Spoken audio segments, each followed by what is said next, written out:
Hey guys. तो पिछले chapter में हमने देखा था कि लंच के बाद येकिन का मूड बिल्कुल ऑफ था और उसने अपना फेवरेट खाना भी इग्नोर कर दिया।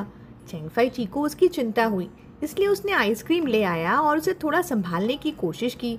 लेकिन येकिन को अभी भी गुस्सा था, खास करके शॉपिंग वाले इंसिडेंट के बाद, जब उसने फाइची के लिए नए कपड़े लिए पर फाइची ने उसको एक्सेप्ट नहीं किया। फाइची ने साइलेंट तरीके से अपने जैकेट को दोबारा पहना ताकि येकिन को दिखा सके कि उसे वो जैकेट बहुत पसंद आई। येकिन थोड़ा अनॉयड तो था, लेकिन उसके दिल में एक अलग ही कंफ्यूजन चल रहा था। बाद में आर्केड में जाके येकिन और फाइची ने जाओ फेंग और लाओ इफेंग के साथ मिलकर थोड़ी मस्ती की। लाओ इफेंग ने जब उनको पूछा कि तुम दोनों लव में हो, तो येकिन ने तुरंत डिनाई कर दिया। लेकिन अंदर से येकिन का इमोशनल रोलर कोस्टर चल रहा था। जब तक येकिन ने फाइची को किस करने का सोचा तो वो थोड़ा नर्वस हो गया था, लेकिन उसने डिसीजन लिया और फाइची के गाल पर एक सॉफ्ट सा किस किया। फाइची थोड़ा सरप्राइज हो गया और येकिन अपने आप को थोड़ा ऑकवर्ड फील करते हुए वहाँ से भाग लिया। अगले दिन फोन कॉल पे येकिन ने अपने इमोशंस को कैजुअली एक्सप्रेस किया और फाइची ने सीधा जवाब दिया कि आई मिस्ड यू। येकिन ने रियलाइज किया कि उसकी फीलिंग कितनी डीप है और वो अपने कंफ्यूजन और गुस्से को छुपा नहीं पाया। अब आगे मंडे को नंबर 6 मिडिल स्कूल के प्लेग्राउंड पे वो यंग कपल जो पूरे 2 दिन और 16 घंटे से एक दूसरे से नहीं मिले थे, फाइनली मिल गए। पर सीन ये था कि बस एक दोस्ती वाली नज़र, जैसे बस नॉर्मल क्लासमेट्स हो। लंच की तो बात ही मत पूछो, दोनों साथ खाना भी नहीं खा पाए। चेंगफाई ची ने मैसेज भेजा, कह रहा था कि टीचर के ऑफिस जाना है टेस्ट पेपर्स प्रिंट करने, और बोला कि या तो वो घर जाके खाना खा ले या फिर उसकी यानी चेंगफाई ची की सीट पर जाके लंच बॉक्स गरम करके खा ले। पर उसे कौन समझाए कि अकेले खाना खाना की क्या ही मजा है। येकिन ने सोचा चलो घर ही चलते हैं, और दिल ही दिल में उस लीजी टीचर को 1000 गालियां देने लगा जो अपने स्टूडेंट्स को अपना नौकर समझ लेता है। आज तो घर का खाना भी उसे बिल्कुल बेमजा लग रहा था, बस चूइंग वैक्स जैसा लग रहा था। आखिर उसे चेंगफाई जी के टिफिन का जो खाना खाना था वो भी उसके साथ। आफ्टरनून में जाओ फेंग ने भी नोटिस किया कि येकिन थोड़ा डाउन है। क्या हुआ? उसने पूछा भी कि क्या टॉप स्टूडेंट के साथ वीकेंड बिता के थक गया है। येकिन ने उसको पैर से ठोक दिया, मैं वीकेंड उसके साथ नहीं बिता रहा था। जाओ फेंग ने मुंह बनाया लेकिन चुप नहीं रहा, पर वो वजह तो समझ ही गया था। ओ, तो आज काफी टाइम बाद मिल रहे हो उसी से, है ना? येकिन बोला तो कुछ नहीं, लेकिन दिल में वो सोच रहा था कि कल तो वो बड़ा कह रहा था कि उसे मेरी याद आई, लेकिन कैसे याद आई? वो तो मुझे मिलने भी नहीं आया, तो फिर वो क्या झूठ नहीं बोल रहा था? येकिन को गुस्सा तो बहुत आया, पर करता भी क्या ना। अगर अगली क्लास केमिस्ट्री ना होती तो बस वो वहाँ से भाग ही जाता। इवनिंग सेल्फ स्टडी सेशन के दौरान जब सब टीचर्स मीटिंग में थे तो येकिन ने अपना मौका देख लिया। जूनियर हाई के कुछ टीचर्स ही जा रहे थे पेट्रोल पर, तो उसने अपना हुड पहना और चुपके से क्लास 2-1 के बैक डोर से घुस गया। अब ऐसी सिचुएशन भी तो कभी कभी ही होती है ना, जब टीचर ना हो और सब स्टूडेंट्स थोड़ा रिलैक्स हो जाएं। टॉप स्टूडेंट के स्टूडेंट्स भी थोड़ा चिल हो गए थे। पहली बेल के बाद 3 मिनट तो हो चुके थे और क्लासरूम अभी तक फुल नहीं था। सब अपनी अपनी बस बातों में ही लगे पड़े थे। चेंगफाई ची का डेस्कमेट भी नहीं आया था। येकिन ने उसकी सीट ले ली, एक किताब उठाई और अपने चेहरे पे रख ली, जैसे अपने आप को छुपा रहा हो। उसने अपने आने के कारण तो नहीं बताया, उसकी बजाय अपनी आवाज़ धीमी करते हुए चेंगफाई ची से पूछा, तुम लास्ट रो में क्यों बैठे हो? क्या टीचर ने तुम्हें वहाँ शिफ्ट कर दिया है? चेंगफाई ची कुछ देर तक तो उसको सिर्फ देखता रहा, फिर अपना पेन नीचे रखते हुए अपना सर झुकाकर उसकी आंखों में देखते हुए बोला, पीछे वाले क्लासमेट ने बोला था कि वो ब्लैक बोर्ड नहीं देख पा रहा। ये सुनकर येकिन ने टेबल पर जोरदार हाथ मारा और बोला, वो इसीलिए क्योंकि वो छोटा है। फिर अपना आधा चेहरा बुक के ऊपर से निकाल के बोला, कौन से स्टूडेंट है बताओ तो मुझे, मैं जाके उनसे बात करता हूँ। वो ऐसे देख रहा था जैसे कोई बड़ा भाई अपने दोस्त के लिए लड़ने वाला हो। चेंगफाई ची ने मुस्कुराते हुए बोला, नहीं, मैं लास्ट रो से भी ब्लैक बोर्ड अच्छे से देख सकता हूँ। येकिन ने अपने स्लीव्स को रोल किया और बस उठने ही वाला था। बोला, नहीं, अगर तुम नहीं बताओगे कि कौन है तो मैं टीचर के पास जाके पूछता हूँ। चेंग फाई ची ने उसे समझाने की कोशिश की, लेकिन जब वो नहीं समझा तो उसने उसका हाथ ही पकड़ लिया। येकिन को व्रिस्ट पे चोट लगी थी। चेंग फाई ची के हाथ पकड़ने की वजह से उसे दर्द होने लगा। 1 मिनट बाद येकिन बिल्कुल शांत हो गया। वो बुक के पीछे लेटे हुए पड़ा था और चेंग फाई ची को अपने ऊपर बैंडेज लगाने देने लगा। चोट व्रिस्ट के एक साइड पर थी। चेंग फाई ची ने पूछा कि ये कैसे हुआ। येकिन ने अपना चेहरा बनाते हुए कहा, कल मैं हाइकिंग पे गया था, रास्ता ना बहुत स्लिपरी था तो मैं गिर गया। फिर अपनी दूसरे हाथ से पीछे की तरफ करते हुए बोला, मेरा बम ज्यादा दर्द कर रहा है, मैं तो देख भी नहीं सकता, शायद गिरने की वजह से ना सूजन भी आ गई है। चेंग फाई ची जो बैंडेज लगा रहा था रुक गया। येकिन को मीनिंगफुल तरीके से देखने लगा। येकिन को अचानक रियलाइज हुआ कि उसने कुछ गलत कह दिया है। थोड़ा अपना बट सहलाकर चेयर के पीछे की तरफ हो गया। थोड़ा ऑकवर्ड होते हुए बोला, मैं ये नहीं कह रहा था कि तुम मेरी मदद करो। इसका चेंग फाई ची ने कोई जवाब नहीं दिया। वो बस 2 बैंडेज को साइड बाय साइड लगा रहा था। उसने बैंडेज धीरे से प्रेस करी और फिर येकिन का हाथ पकड़ के व्रिस्ट को थोड़ा मूव किया और पूछा, क्या कुछ अनकंफर्टेबल फील हो रहा है? येकिन ने अपना सर हिलाया, जैसे बिल्कुल भी अनकंफर्टेबल ना हो। अब चोट तो लगी थी ना, तो दर्द तो होगा, बट बॉयफ्रेंड को कैसे बताए ना। फिर चेंग फाई ची भी अपनी पढ़ाई में फिर से लग गया। जब चेंग फाई ची ने उसका हाथ छोड़ दिया तो येकिन को थोड़ा रिग्रेट फील होने लगा, बट फिर भी उसने धीरे से अपने स्कूल यूनिफॉर्म के पॉकेट से एक रोल्ड अप एक्सरसाइज बुक निकाला और टेबल पे रख के पेजेस पलटने शुरू कर दिए। अपना ध्यान डाइवर्ट करने के लिए पेजेस पलटते हुए उसने चेंग फाई ची से पूछा, तुम्हारा डेस्कमेट कहाँ है? चेंग फाई ची ने जवाब दिया कि वो घर गया है। येकिन को थोड़ा रिलीफ मिला और उसने अपने आप पेन उठाया जो चेंग फाई ची के डेस्क पर रखा हुआ था और सीरियसली अपना होमवर्क करना शुरू कर दिया। बेचारा बहुत कोशिश कर रहा था प्रिटेंड करने की, पर उसका दिमाग बिल्कुल भी पढ़ाई में नहीं था। आंखों से उसने अपने साइड वाले को देखा, चेंग फाई ची जो अपने होमवर्क में पूरा ध्यान लगा के काम कर रहा था। उसकी आंखों का फोकस पूरी तरह सामने वाले पेजेस पर था, बिल्कुल सीरियस। इतने सीरियसनेस के बावजूद गजब का हैंडसम लग रहा था। उसके चेहरे से येकिन को बिल्कुल नहीं लग रहा था कि ये बंदा उसे मिस कर रहा हो। येकिन ने सीक्रेटली उसके स्वीट टॉक्स और उसे डिसीव करने पर शिकायत की, पर उसका मन नहीं था कि उसकी स्टडी को डिस्टर्ब करे। बस पेन रखा और टेबल पर लेट गया, सोचता हुआ कि थोड़ा नैप ले ले। वैसे भी टीचर्स को वापस आने में तो बहुत वक्त था। बाहर का मौसम भी परफेक्ट था सोने के लिए। 3 मिनट के अंदर ही येकिन घोड़े बेच के सो चुका था। सपने में उसने एक ग्लिंको का पेड़ देखा और कोई इंसान उस पेड़ के नीचे खड़ा था। वो वक्त था जब लेट ऑटम में पत्ते गिर रहे थे, नॉर्थ विंड चल रही थी और मौसम बड़ा उदासी भरा था। पेड़ के नीचे खड़ा इंसान बिल्कुल वैसे ही कोल था जिसे पहली बार वो चेंग फाई ची से मिला था, और उसका मुंह ऐसी मूवमेंट कर रहा था जैसे वो कुछ कह रहा हो। येकिन क्लियरली सुन नहीं पाया और थोड़ा डर भी गया था, पर उसके पास जाने की कोई इच्छा भी नहीं थी उसे। जब वो सच में उसके पास गया तो उसने उसकी आंखों में बर्फ जैसी कोल्डनेस देखी और उसका ठंडा सवाल सुना, तुमने मुझसे झूठ क्यों बोला? जो तुम दिन में सोचते हो वही तुम रात को सपने में भी देखते हो। पर नाइटमेयर से यूं उठ जाना येकिन के लिए काम अनुभव नहीं था। ये पहली बार था जब उसने उठते ही सब कुछ अंधेरा अंधेरा देखा, जिसे पूरा कुछ भी दिखाई नहीं दे रहा हो। वो इतना डर गया था कि अपने सीट से उछलकर खड़ा ही हो रहा था। उसका पैर किसी को लगा, पूरा बॉडी टिल्ट हुआ और वो सीधा पीछे गिर गया। किसी ने उसे पकड़ लिया। अंधेरे में उस आदमी ने एक हाथ से उसका हाथ पकड़ा और दूसरे हाथ से उसकी कमर को संभाला, सीधा करके चेयर पे बिठा दिया और धीरे से उसके कान के पास कहा, बिजली चली गई है, बस चुपचाप बैठो, हिलना मत, ओके? कुछ नहीं होगा। वो आवाज़ जो सपने में सुनाई दी थी वो अब थोड़ी वार्म के साथ सुनाई दे रही थी। उसकी आंखें धीरे धीरे अंधेरे में एडजस्ट हुई और उसके कान भी धीरे धीरे सब कुछ सुनने लगे। क्लास में सभी स्टूडेंट थोड़ा हलचल कर रहे थे।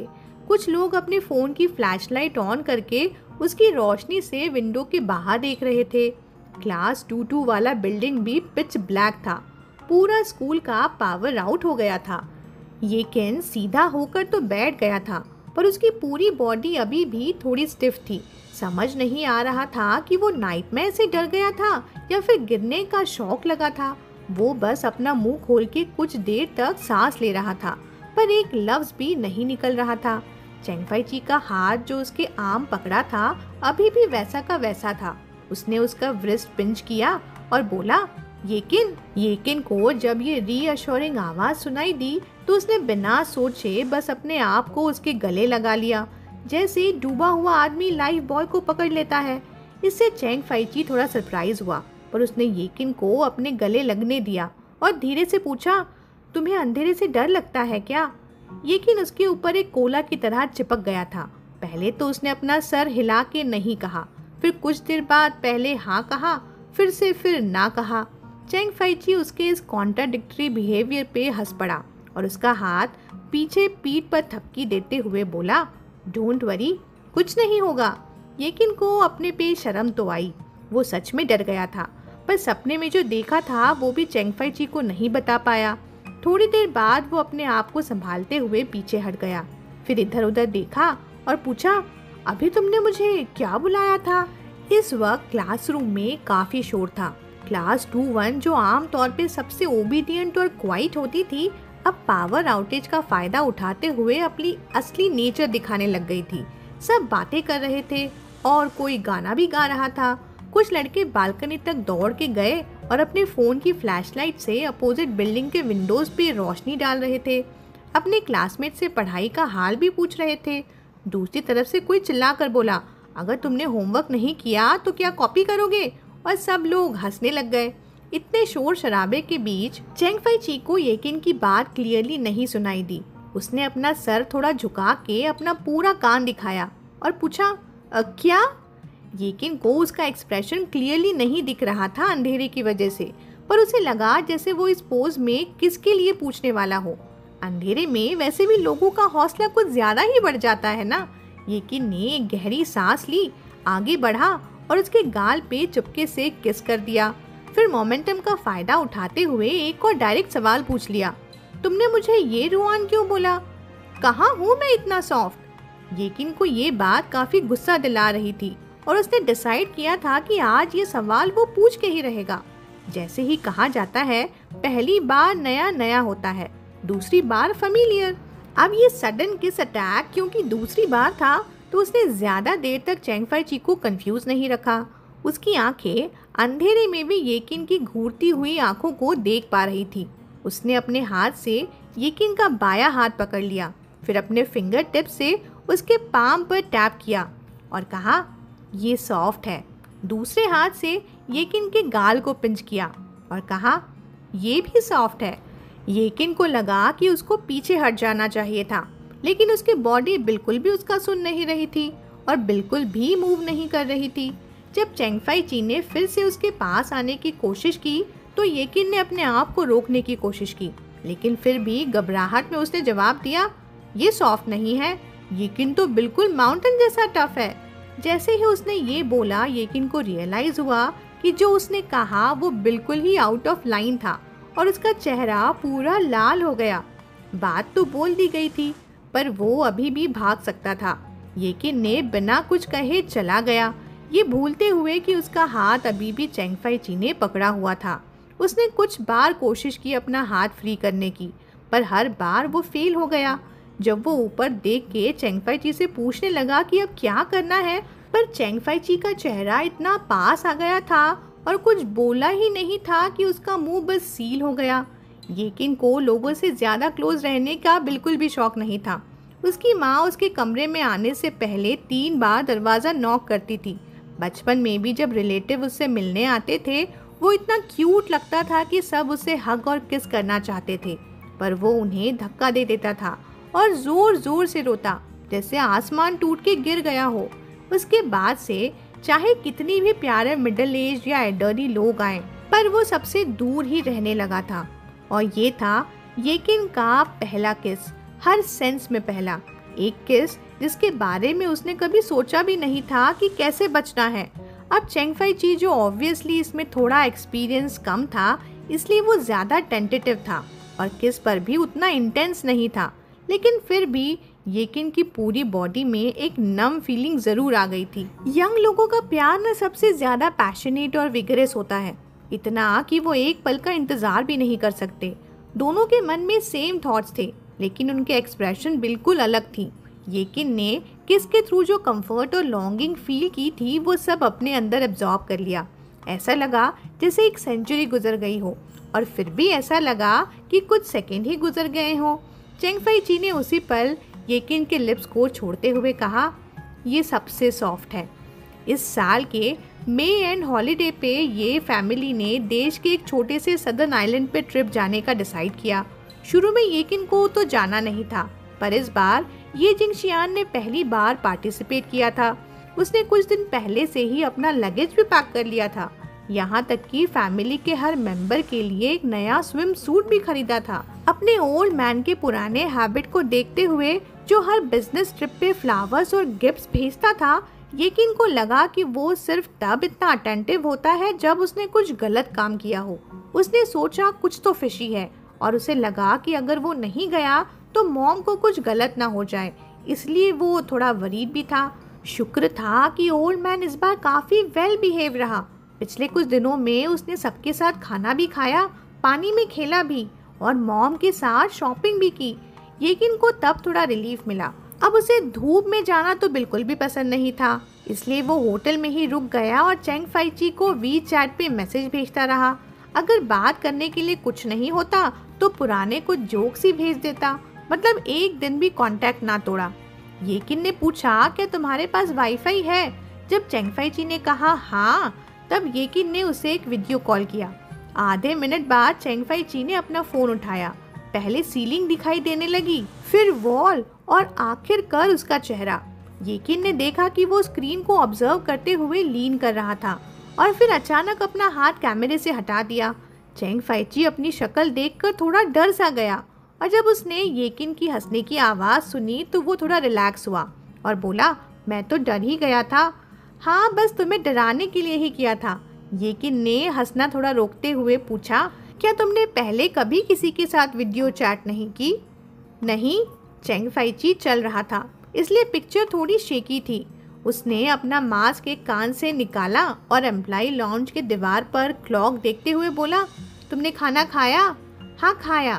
तुम अभी भी काम से निकले हो क्या? येकिन ने पूछा। चेंग फाई ची ने हाँ में सर हिलाया और अपनी वेस्ट पर पहना हुआ एप्रन उतार दिया। हाँ, अब घर जाने का टाइम है। येकिन ने अपनी पोजीशन बदली। अब वो बेड के पीछे टिका हुआ था। फोन को ऊपर उठाया, कैमरा अपने चेहरे पर सेट किया और बोला, तो इसका मतलब है कि तुमने अभी तक खाना नहीं खाया? बाद में खा लूँगा। चेंग फाई ची ने टॉपिक बदला और पूछा, क्या वहाँ मज़ा आ रहा है? येकिन ने अपना मुंह बनाया और बोला, बस क्या करूँ, बड़ों के साथ रहने का क्या फ़ायदा? तुम्हारे साथ तो काम करने में भी बड़ा मज़ा आता है। चेंग फाई ची ने हंसकर कहा, अगली बार तुम्हें ऊपर ले जाऊंगा डिज़र्ट के लिए, ताकि तुम्हें लाइन में ना लगना पड़े। येकिन ने थोड़ा शक करते हुए बोला, क्या तुम्हारा स्टोर उस ऊपर वाले स्टोर के साथ टाई अप कर रहा है? चेंग फाई ची ने ये सीक्रेट रखा और येकिन ने और ज़्यादा बेड पर रोल करते हुए वाइनिंग शुरू कर दी और वीडियो हैंगअप करने से मना भी कर दिया। तो फिर मैं पहले अपने कपड़े बदल लेता हूँ। चेंग फाई ची ने अपना फ़ोन टेबल पे रखा और चेंज करने लगा। चेंग फाई ची को ऐसे कपड़े चेंज करते देख येकिन ने गहरी सांस ली और जल्दी से वीडियो हैंगअप कर दिया। वीडियो हैंग करने के बाद वो खुद को थोड़ा न्यूरोटिक महसूस कर रहा था। हम दोनों तो मर्द ही हैं ना। बाथ हाउस में तो उसने लड़कों को ऐसे भी देखा है, और फिर उसे ऐसे बिना शर्ट के देखने में क्या शर्म की बात थी। वो फिर से बेड पर लेट गया, अपना चेहरा तकिए में छुपा दिया, अपने लोअर लिप को दांत से काटते हुए सोच रहा था, उस किस के बाद जो लास्ट टाइम क्लासरूम में हुआ था, चेंग फाई ची ने काफ़ी एडवांटेज ले लिया है। अगली बार मैं कंट्रोल वापस लूँगा और उसे दिखाऊंगा कि किसके हाथ में कंट्रोल है। बड़ी मुश्किल से वो वैकेशन के 7 दिन गुजरे और 7 डे वैकेशन फाइनली ख़त्म हो गया। जब येकिन स्कूल गया तो टीचिंग बिल्डिंग के नीचे एक साइन बोर्ड लगा हुआ था और क्लासरूम के पीछे ब्लैक बोर्ड पे भी कुछ बड़े बड़े शब्दों में लिखा हुआ था, कॉलेज एंट्रेंस एग्जाम के लिए अभी 396 दिन बचे हैं। सारे क्लासमेट्स खुशी से स्कूल आए थे। एक सेकंड में हॉलीडे के इंटरेस्टिंग स्टोरीज डिस्कस कर रहे थे और अगले ही सेकंड में सैड चेहरे के साथ अपनी टेक्स्ट बुक्स खोल के बैठ गए थे। जाओ फेंग, जो आमतौर पे कभी पढ़ाई पर ध्यान नहीं देता था, वो भी अब नर्वस हो गया था और लिू यांग फैंग का नोटबुक लेकर जल्दी जल्दी कॉपी कर रहा था। लेकिन पूरी क्लास में बस सोता रहा और ब्रेक के दौरान वो ऑलमोस्ट नींद में ही था। उसने इधर उधर देखा तो पता चला जैसे उसके क्लासमेट्स या तो अपने सीट्स पर बैठ के होमवर्क कर रहे थे या फिर अपने बुक्स को उल्टा करके वर्ड्स को याद कर रहे थे। वो अकेला था जिसे कोई अर्जेंसी महसूस नहीं हो रही थी। अपने सपने में वो अभी भी चेंग फाई ची के बनाए हुए खाने के बारे में ही सोच रहा था और उसके मुंह में पानी भी आ गया था। जाओ फेंग अभी भी नोट्स ले रहा था। येकिन ने उसे प्यार से थोड़ा कोहनी मार के पूछा, क्या कर रहे हो? क्रैमिंग बिफोर डेथ, जाओ फेंग ने बिना सर उठाए जवाब दिया। तो अपने डेथ का डेट इतना एक्यूरेटली एस्टिमेट कर लिया तुमने? हाँ, बिल्कुल 396 दिन बाद, जाओ फेंग ने दर्द भरी आवाज में कहा। मैं तुम्हारे जैसा नहीं हूँ। अगर तुम अच्छी यूनिवर्सिटी में नहीं जा पाओगे तो तुम अब्रॉड जा सकते हो और एक फॉर्च्यून इनहेरिट कर सकते हो, पर मैं अगर अच्छी यूनिवर्सिटी में नहीं गया तो मुझे आर्मी ज्वाइन करनी पड़ेगी, जो मौत से भी ज्यादा बेकार है। येकिन ने सोचा और सच में वो बेचारा भी काफी मिजरेबल है। टीवी पे जो सोल्जर्स रेन में घूम रहे होते हैं या फिर गर्मी में धूप में रेंग रहे होते हैं, अगर वो जाओ फेंग जैसे आदमी को देखते जो दिन भर बस खाना पीना और मजे करने में लगा रहता है, तो वो शायद कुछ ही मिनट में फेंट हो गए होते। पर उस वक्त चेंग फाई ची का भी उसे ख्याल आया कि पता नहीं उसका क्या प्लान होगा। लंच के बाद चेंग फाई ची ने अपनी कंपटीशन ट्यूटोरियल और ड्राफ्ट बुक निकाली और क्वेश्चन की दुनिया में डूब गया। येकिन ने डेस्क के नीचे अपने पैर से उसके पैर पर थोड़ा किक किया और बोला, क्या तुम्हें लगता है कि मैं तुम्हारे साथ सेम यूनिवर्सिटी आ सकता हूँ? चेंग फाई ची थोड़ा शॉक्ड हुआ, फिर अपनी इंग्लिश बुक उठाई और येकिन को दे दी। चलो यूनिट 1 से स्टार्ट करो। येकिन तो वैसे भी बोर हो रहा था तो उसने बुक खोल के रिसाइट करना शुरू कर दिया। 2-3 सेंटेंसेस रिसाइट करते हुए उसने चेंग फाई ची से पूछा, तुम किस यूनिवर्सिटी में अप्लाई करने वाले हो? चेंग फाई ची ने जवाब दिया, ये डिपेंड करता है कंपटीशन रिजल्ट्स पर। अगर रिजल्ट्स अच्छे आए तो इंडिपेंडेंट एनरोलमेंट में हेल्प मिल जाएगी। येकिन को पता था कि ये वो स्कूल तो पक्का नहीं होगा जहां वो जा सकता हो। थोड़ा सा अपने पर गुस्सा करते हुए अपने गाल फुलाकर बोला, तुम अब्रॉड नहीं जा रहे क्या?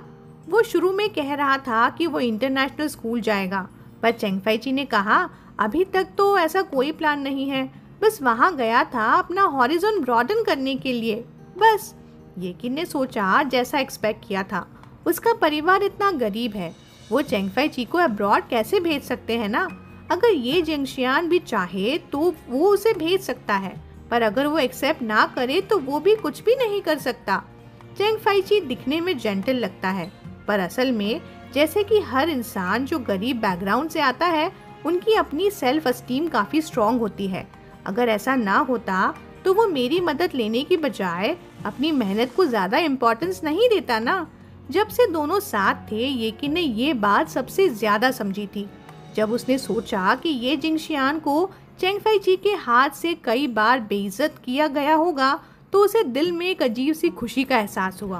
पर जब ये खुशी गायब हुई तो एक खालीपन भी महसूस हुआ। येकिन को लगा जैसे जो लोग उसके आसपास हैं, उन सब ने अपने शॉर्ट टर्म गोल्स ढूंढ लिए हैं, जैसे अच्छी यूनिवर्सिटी में जाना या अब्रॉड पढ़ाई के लिए जाना। इवन लिू यांग फैंग और जाओ हुए भी अब ज़्यादा नहीं मिल रहे थे। कह रहे थे कि उनकी फैमिली ने टॉफल देने के लिए उन्हें फोर्स किया है और वो दोनों फॉल में यूएसए भेजे जाएंगे। और जब येकिन ने अपने आप को देखा तो वो बिल्कुल रिलैक्स होकर मार्जिनल सा इंसान लगता है और उसे ये भी नहीं पता कि एक वर्ड याद करने का क्या रीज़न हो सकता है, मतलब नो मोटिवेशन फॉर स्टडी।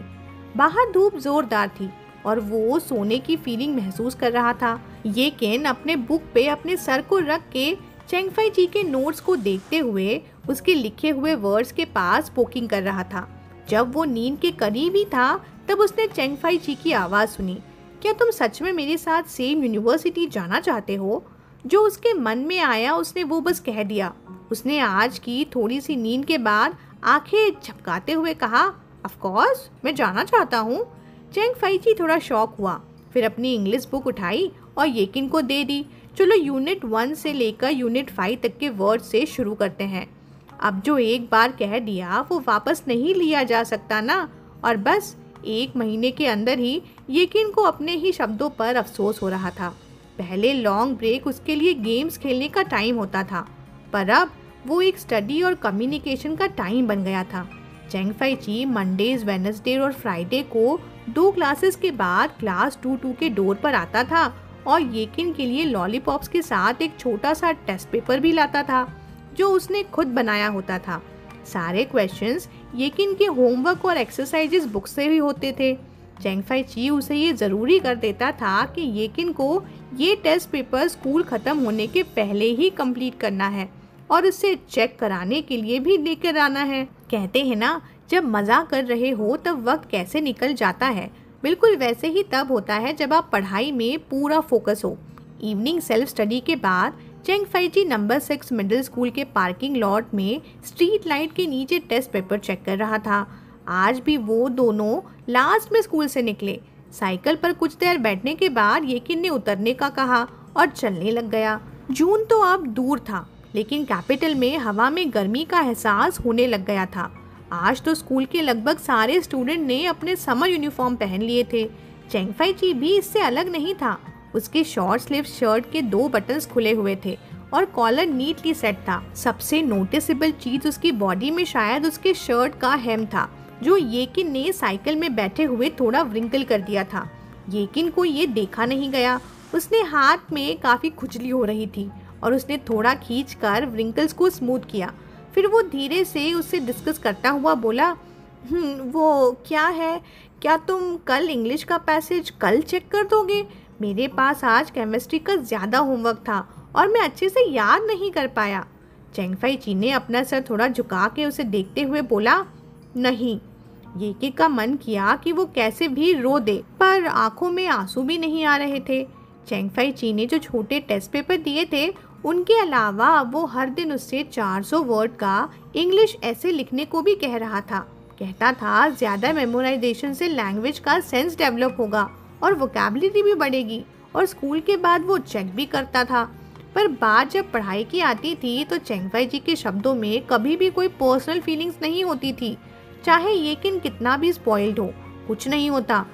जैसे उसके दिमाग में फिनिश टुडेज वर्क टुडे वाले 6 शब्दों का धागा लगा हो। वो सिर्फ अपने आप के लिए स्ट्रिक्ट नहीं था, बल्कि जो भी उसके आसपास होते उनके लिए भी वैसा ही स्ट्रिक्ट था। उसके अंदर जो रूथलेसनेस थी वो इम्पार्शियल थी और किसी को भी छुपने का मौका नहीं देती थी। पर येकिन एक ऐसा बुली था जो सिर्फ वीक को बुली करता था, पर खुद स्ट्रॉन्ग से डरता था, और इस टाइप के ट्रिक से वो जल्दी ही वीक पड़ जाता था। उसके झटका तब लगा जब चेंग फाइची का स्ट्रिक्ट चेहरा देखा, और फिर उसने अपना इंग्लिश ऐसे का पेपर उठाया और धीरे धीरे खुद से फिर से पढ़ने लगा। मुश्किल से रिसाइट करके ख़त्म किया, और जब ऊपर देखा तो सामने कम्युनिटी का गेट दिखाई दिया। रास्ते में दोनों ने एक भी शब्द नहीं कहा। येकिन को काफ़ी गुस्सा आ गया था और बिना कुछ बोले उसने अपना स्कूल बैग चेंग फाइची से ले लिया। चेंग फाइची स्ट्रीट लाइट के नीचे टेस्ट पेपर्स चेक कर रहा था। उसने अपना सर उठाया और देखा कि येकिन अपने गाल फुलाए हुए खड़ा है। उसने अपने पॉकेट से एक लॉलीपॉप निकाला और अपने हाथों से ओपन किया और येकिन को दे दिया। बोला, लो अपना मुंह खोलो। येकिन उस वक्त पूरी हिम्मत में था और जिद्दी होकर रिफ्यूज करने वाला था, लेकिन जब उसने देखा कि चेंग फाइची लॉलीपॉप पकड़ के वैसे ही खड़ा है, तो उसके थकने के डर से उसने दिलेरी से अपना मुंह खोल लिया और लॉलीपॉप को एक्सेप्ट कर लिया। तो गाइज, जल्दी ही मिलते हैं अगले एपिसोड के साथ। Good night.